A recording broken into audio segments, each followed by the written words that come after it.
Hello and welcome to today's episode of the Work at Home Rockstar podcast. I'm excited for today's episode. We have a high performance life coach at coachingnow.info. And what he does is he helps people to become the best version of themselves and step into their true passion. Super excited to be rocking out today with Amrit Singh. Hey, Amrit, you ready to rock? Yeah, so ready. Thanks for having me. Awesome. So we always start off here in a good note. So tell me a story of success in your business that we can be inspired by. Biggest story of my success was really when 2 years ago, I started to fully trust myself and step into my passion. And you know how that is when thing was right in the middle of COVID, everything was going online, we're all trying to figure out our lives and thinking like, what happens if we never get released from this lockdown? And so I really came to the point of, I had this job where I had to, do my stuff, and it was all extremely boring and I wasn't really into it, but it paid the bills, right? And so it was super helpful. And so to make that shift out of that job, I still remember the day when I finally said, look, I'm done. I'm going 100% down in the coaching path. Even though, like I had one or two clients, it was coming in very slowly. My family was like, okay, you know what you're doing. But it really, even though I didn't have the financial success, I didn't have the fans, like as we're going to talk about later, and I didn't have the whole following and the brand. I had this vision and I had this trust that I can really help people at a deep level. And there was so much excitement and so much passion in that, so that when I finally let go of this old day job and fully stepped into it, I kind of started flourishing, and blossoming and coming out of my shell and doing things out of my comfort zone and doing things differently and meeting cool and exciting new people like you today on the podcast, like to really step out of this little bubble, which was very comfortable before. And so for me, that was really my biggest story of success, where I said like, yeah, I'm doing this, this is happening. That's awesome. Yeah, and it can be pretty scary, eh? To make that jump, it has been scary the whole time. It's still scary today, but still, it was awesome. So when you made this leap, then, so you were doing something on the side, like you had a little bit of it started before you jumped out, or? I had kind of started a little bit, and then I realized how much I loved it. And I was like, every time I had to go back to my day job, I was like, oh, I really don't like this, writing emails, following up with people, talking about things which I wasn't passionate about. And I'm like, why am I doing this? And actually, it was my wife who pointed it out. And she's like, yeah, every time when you come out of those, 3-hour meetings, you're in such a bad mood and it's so unpleasant to be around you. And I said to her, like, yeah, you're right. I am in a bad mood because I really don't want to be there. Yeah. And so it was really kind of like ripping off that Band-Aid and just being like, okay, I'll jump. It's happening. Yeah. And it's no wonder, right, that things flourish once you're actually happy doing what you do, right? Yeah, big time. Yeah. So now, with the good note, there are always some bad notes that you hit along the way as well. And I'm wondering, can you share with us something that didn't go as planned and, how you recovered from it? Or nothing went as planned, like when you jump into this new field and you have all these ideas and all this passion and you're trying to, figure out all the pathways and all the new things. It was so overwhelming. I had so much on my plate. I ended up procrastinating, doing things which really didn't serve my business, and just struggling, right? Struggling financially, living off my savings because that was really the only way to buy food and pay rent and pay for my kids' school. And it started getting scary when I was getting lower and lower in my savings account. And I'm like, okay, I got 4 months left, so I better have this figured out sooner. And that was scary, because then something weird happened. I started becoming dependent on my clients having to say yes to me, like this, like, I kind of need your money. And so that came through in my calls and no one signed up. because no one wants to sign up. Like if your coach needs money, they're like, okay, that is not for me. This guy just has his own agenda. So that took me a while to figure that out. And there was also my coaches who helped me break through that and come out the other side, where really I had to fully surrender, and not just fake surrender. Like we're all really good in our heads to surrender, where you're like, oh yeah, I'll totally surrender, but truly you don't, right?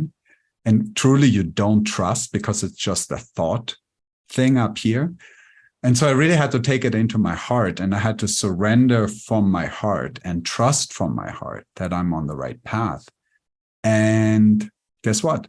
Things started opening up. People started saying yes to my programs. Money started coming in.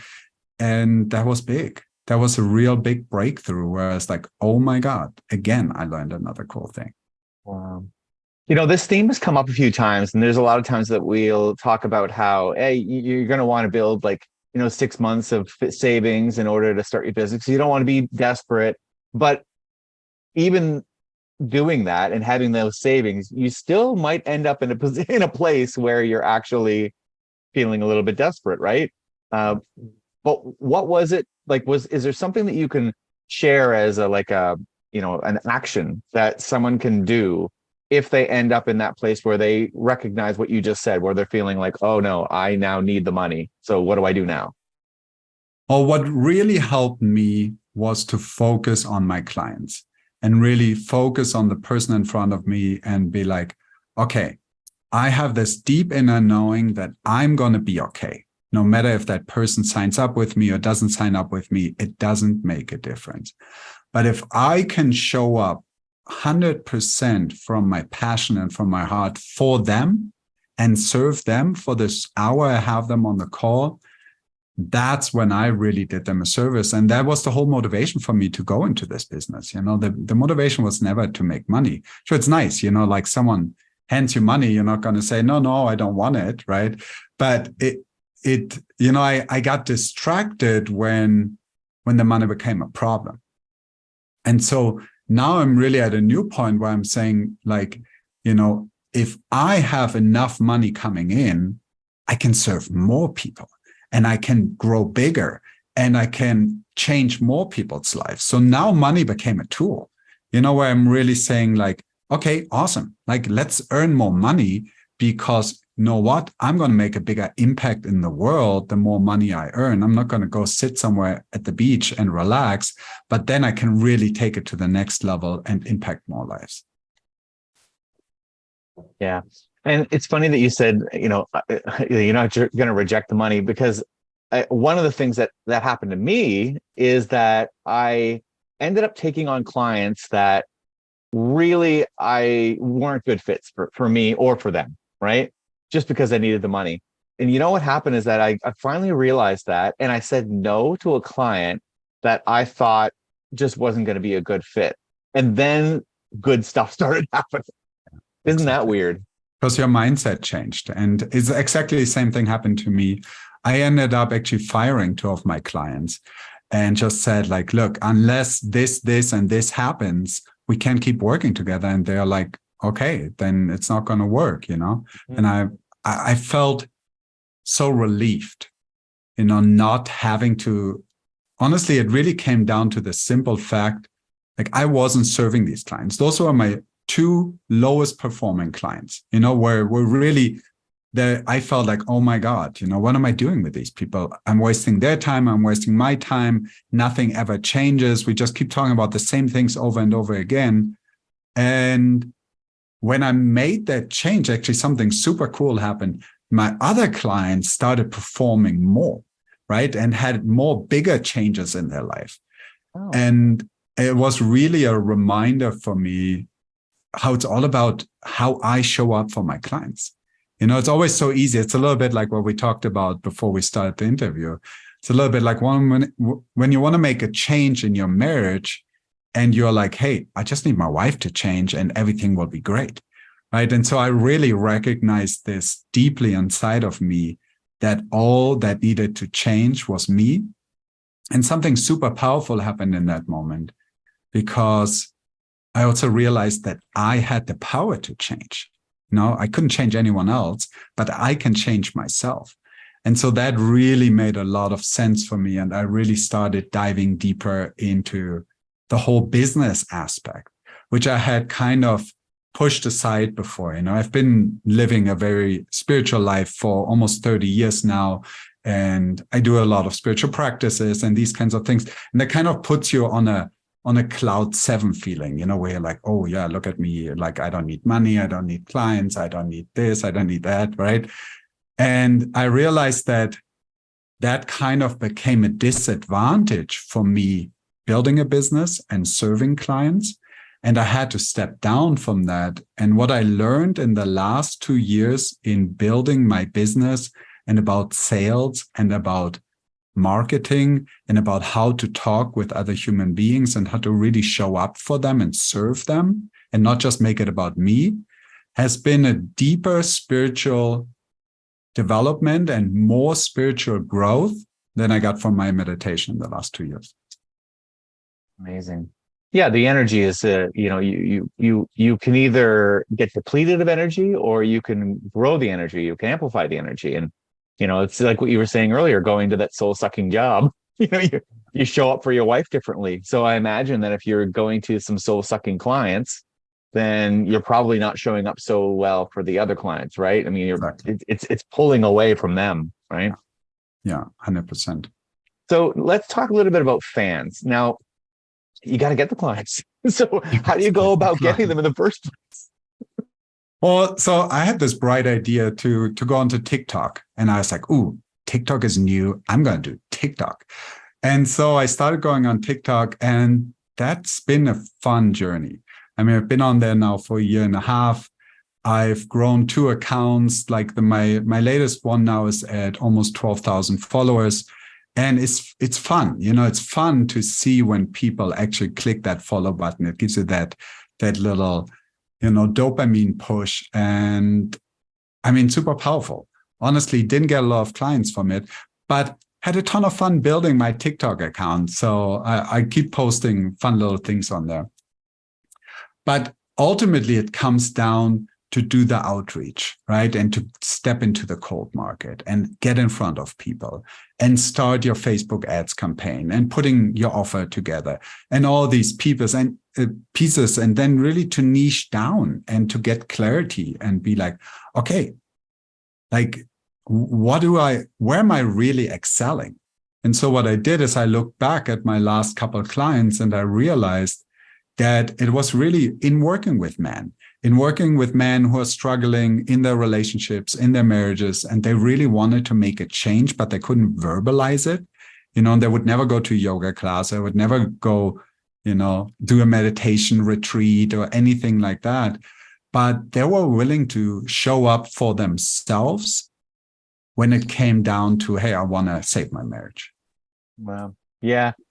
That's a niche that men are probably willing to admit that they're having a hard time with, because men are tough to crack. I mean, we're sort of taught to, be strong and, chin up, all that kind of stuff, right? And so we have a hard time looking for help. Yeah. And we're really that first generation when you look at it in a bigger picture, because our fathers were very, tough. There was a very small percentage of people who actually kind of opened up. But then if you look to our grandfathers or great grandfathers and even further, right, there was nothing of that for us men. Women always had that. There was always that, that openness, that connectedness, that showing up. And so they have this really strong connection to self, to intuition. All these things come super easily, which we do have too as men, but it's been so suppressed over generations and hundreds and thousands of years that I think it's really like such an amazing and exciting time we live in right now, because we are this generation which is saying like, okay, we need to do something different. This is not it. There needs to be more. There's a whole other half we're missing. And so I'm super excited about sharing that with the world. Love it. Yeah. So now we talked a little bit about money and running out of it. And how do you manage that cash flow situation? How do you make sure there's more coming in than going out? Well, it's still a struggle every day. I mean, it was a struggle when I started. It was a struggle in the middle. It's a struggle now where I really realize, if I want to grow and I want to expand, I need to put some cash into it too. I need to, hire my coaches. I need to pay for these extra events. I need to go out there on Facebook and promote myself. And those things go very quickly up above $10,000 here and there.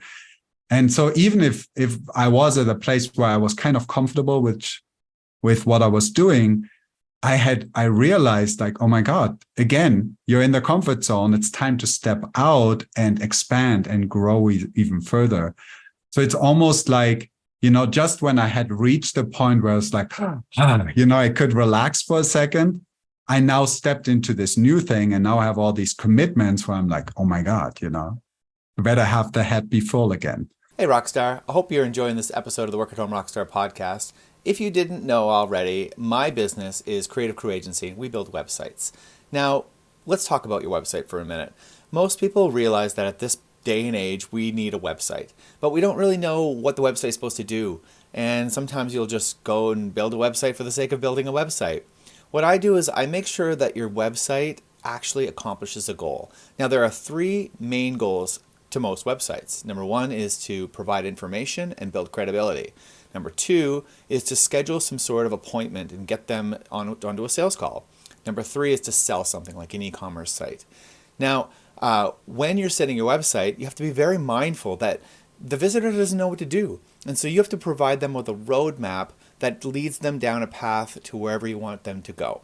On my website, I want them to be on a free consultation. So that's why when you go to creativecrewagency.com, you'll see information about scheduling a free consultation. Now, for you, though, I'm going to provide you with an extra link so that you can get your free website audit. Go to creativecrewagency.com/free website audit and schedule an audit with me, and I'll go through your website live and determine what we can do to improve your conversions and make sure that you're getting the business from your website. Go to creativecrewagency.com and we'll see you there. Yeah, I've found the same thing too, is that you can't just hoard the money. It doesn't really grow that way. It really, when you start to invest into your business, and I heard somebody say that it was called currency, and current is water, right? Ah, And I like that. I love that. Yeah. It only works if it's flowing, right? And I like what you're saying, because I like, on the other hand, there are ways that you can waste money too.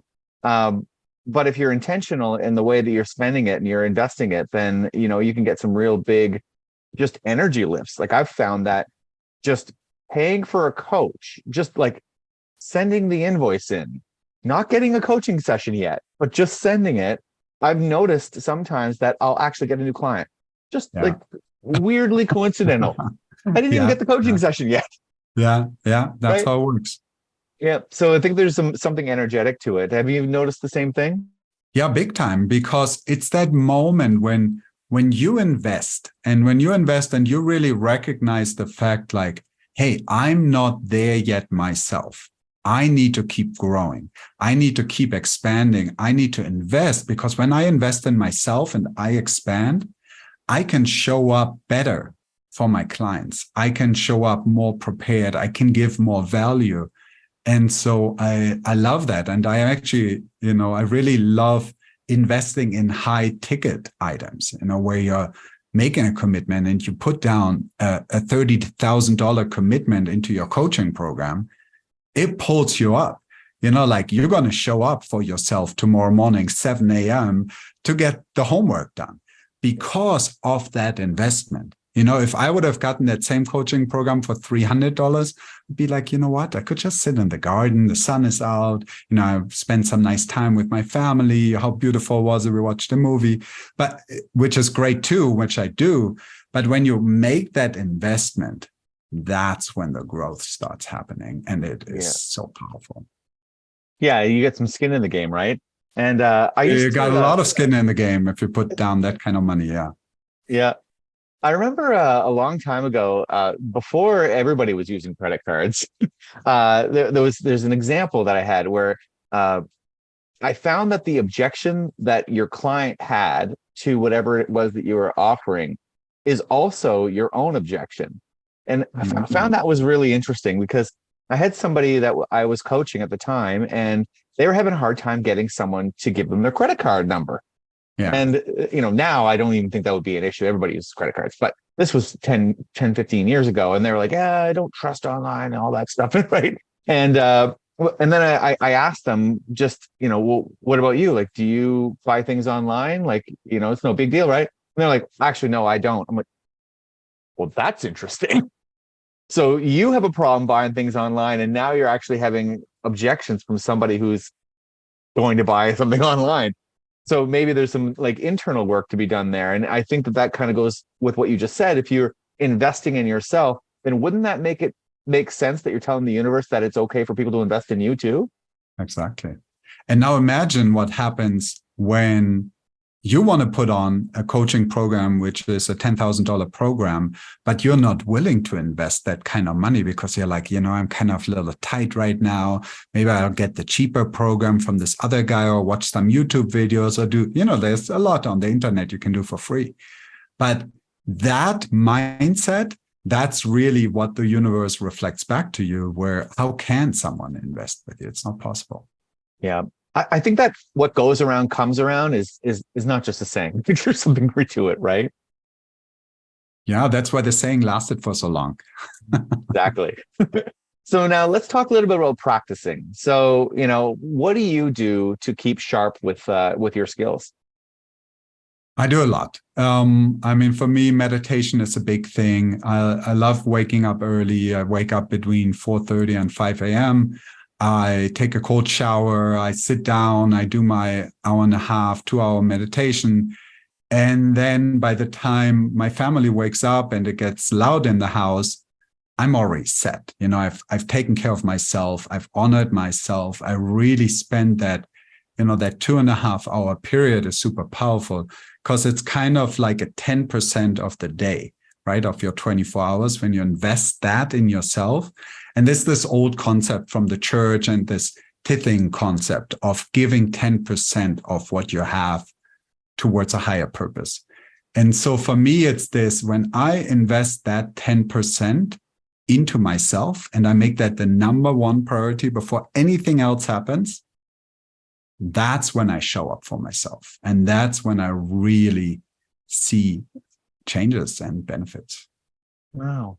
Where did this come from? Like, is this something that you've been doing for a very, very long time, or did you learn it from somebody else? Where did the idea come from of spending that time in the morning? It's based in the practice of Kundalini Yoga. I started when I was 19. I went to my first Kundalini Yoga class, and I really went in deep. I ended up moving to India. I lived there for 20 years. I studied the Sikh religion, which kind of was connected to the Kundalini Yoga. That's where the beard and the turban situation is coming from. But now I kind of stepped out of that because I felt that very tight religious container was just too small for me. I want to include. I don't want to separate. And it's a little hard when you look the way I look, but I'm really like explaining to people now, like, hey, when you have long hair like I do, having a turban on your head is super convenient. You got it all like nicely tucked away. It's like this thing which everybody who has long hair does. When they want to get shit done, they take their hair, they put it together in a bun, and they get to work. And so this is the same feeling I get from my turban. And my practice and my meditation, I've done so much of it over the years, really allowed me to connect deeper to my essence and to my purpose and to my authentic self, and help me to show up more authentically for myself and more real. Wow. Okay, so now I've noticed a theme. A lot of the guests on my show, entrepreneurs, all seem to mention meditation as something that they do as a regular practice. So, and in your experience, and you work with men, like, have you found that there's is that becoming more accepted now? Or because I know when I was a kid, I don't think I know anybody who meditated. It was one of those, it sort of seems to be something that I've learned more in the entrepreneurial world. But do you think that there's some sort of connection there? Yeah, of course. I think it's a huge connection. And I end up meditating with all of my clients. It's not something those men relate to right off the bat because it's kind of weird and it's this weird word and has all these connotations to it. And so they're like, no, I don't meditate. It's a little bit like when a man says, I don't dance, right? Where you're like, oh, okay, yeah, right. So that's about that same expression. And I like this example of I don't dance, because those are usually men who are struggling with their sex life too, right? Because dance and sexuality is so closely connected. And so when you learn to dance and you really want to improve your sex life, that's the way to go, right? You don't start in the bedroom. You start with that flowing feeling. And so it's the same in the entrepreneurial world. When you really want to expand and you want to step out of your little box and your little comfort zone, and you close your eyes and you just take a deep inhale and a deep exhale and you meditate for 15 seconds, that's the first step in that direction. Wow. Wow. That's a really great analogy with the dancing too. I like that. Cool. So now it's time for your guest solo. So tell me what's exciting in your business right now. Well, what I'm super excited about is I'm putting together this 90-day course where I'm inviting men that are struggling in their marriage. You know, they're saying like, oh my God, I've been successful in my business. I have this amazing job. I got a big house. We got 3 cars. You know, everything is going perfect. But I completely lost this connection with my wife. And so the reason I'm connecting there is because it's a super clear and simple way to understand. You know, and men need stuff simple, right? They don't need it complicated. Yeah. They need to know, okay, this is my problem. This is my pain point. I want to deal with this because I kind of love my wife, but over the last 3-4 years, we've been just growing apart. And I know this will end up in divorce. And so that's where I pull him up. And that's the point where I'm saying like, okay, so what are we going to do about it? What we're going to do about it is we're going to dive deep, and we're going to dive deep into you and what you can do about it. Because again, it comes back to, you know, you can't change your wife, but you can change yourself. And guess what? You start meditating, you start dancing, you start doing all these kinds of things outside your comfort zone. Guess what's going to happen to your life? And guess how your wife is going to start looking at you when you start growing and expanding and fully showing up authentically? You're going to have some good fun in your life. Wow. So now do you find that there's a bit of like a reluctance when they find out that, oh, we're going to work on me. We're going to work on the complicated wife, right? Yes, of course, because we all have it, right? I still have it. And I catch myself where I'm like, oh my God, if she could just do this differently, my life would be so different, right? But that's really the point, just this level of awareness where you're like, but I know I've been with this person for 15 years. I know she's not going to change. So now let's get down to brass tacks. Either you get a divorce today and just say like, I can't live with this human being, or you stay committed and you say, I want to keep the family together. I want to work this out. What else is there? There is only working on you. And the powerful thing is, it doesn't even matter if your wife knows that you're doing this or doesn't know that you're doing this or wants to do something herself or not, because just through your own work, you're going to have such a profound impact on your relationship, and then in extension on yourself, and then an extension on your business, on your career, on your health, on your happiness level, and on everything, where you're just going to be like, oh my God, I can't believe this, just because I did this little thing where I worked on my marriage. Wow. Yeah. And I bet you that at some point she'd be like, something's different with you, right? Yeah. Why are you so nice? This is weird. What do you want? Yeah, what do you want? And when they start saying that, what is your response? Like, what should we say if they say that? If the wife says, what do you want? Yeah, what do you want? I think it's a really simple answer is, I want more happiness in my life. I want a better relationship. I want to go back to how it was when we were dating, you know, when we both had this amazing feeling and we were like, our love is going to last forever. We're going to stay together until eternity and all these kinds of things. I want to bring that back because I know that is in direct relationship to my own happiness. I know this is in direct relationship to the success in my business, because what's the fun? Like you can be the greatest, whatever, you know, make millions of dollars a year. But if you sit at home alone, lonely in your big mansion. Your kids want nothing to do with you because there was never a connection. You know, like you have that little pretty 28-year-old girlfriend, which really doesn't want to be with you for anything except your money. It is very, very lonely place.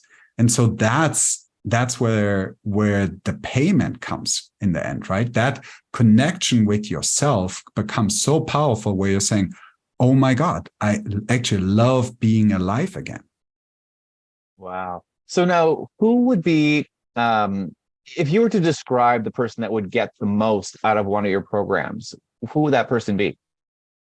For me, most and number one, and I'm sure you hear this a lot from coaches, is you need to be coachable. You need to show up. You need to be open-minded. You need to be willing to try out new things. And back to the dancing example, if one of the things is like, hey, take your wife dancing and see what happens. And so, no, I don't dance. Right. So that's you need to be open to step out of your comfort zone. You can't be like our fathers and our grandfathers, our great grandfathers who didn't dance and they just sat there with their big beer and drank it. And then they were so drunk by the end of the night that nothing happened. Right. But you need to be willing to expand and to trust. And you need to show up with energy, and you need to show up with commitment. And that's why I feel so strongly about the high ticket pricing too, because if someone puts some skin in the game and puts down $10,000 to make a change in their life, guess what? They're going to show up for themselves and they're going to get results. And so I learned that the hard way, because when I started coaching, I was like, oh, I'll just make it super cheap and you'll just pay me $500 for my 6-month program. And these people didn't even show up for the meetings, because they felt like they had already done their job by paying $500. And so I had to learn that the hard way, because, we all want to be the good guy who just does it for free.